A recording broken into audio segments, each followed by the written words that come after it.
have two delinquent things on my credit report recently, which was actually that big purchase I made, which was a car. It was a business adventure that I took to try to get. Basically, I got a Rover that I put on Turo and was told that I can make a passive income from that. I was making pretty good passive income when I moved.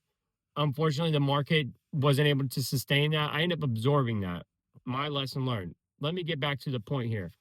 So I did a few jobs, got a substantial amount of money. We'll say about $10,000 extra cash flow in for the month of October.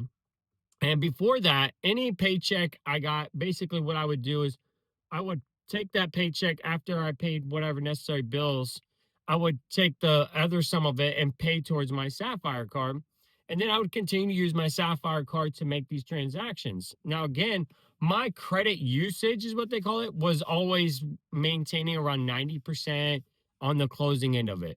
95%. There's even a few months where I was over the limit. Basically, what I would do was I would have a few dollars left on my credit on my Sapphire card, and I need to survive. I need to go to work. I need to go to school. And then I would go to the gas station, use that remaining thing. If you have, a few dollars on your credit card, you can actually go to the gas station and pump $100 worth of gas, and they're not going to actually stop their transaction. What it does is it puts you over the limit. But as soon as I get paid, I pay it off again and, bring it back down. That was an ongoing cycle. Now, unbeknownst to me, as I started, transitioning out of that financial hardship and getting extra money and income coming in, I said, okay, I'm going to start paying on my credit cards.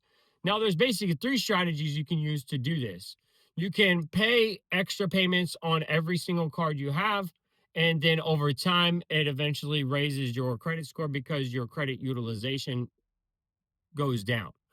That's one strategy. The second strategy is you pick one card and you pay it off, and then you go to the next card, you pay that card off, and you can work from your lowest card to your biggest card, or vice versa, from your biggest card to your lowest card.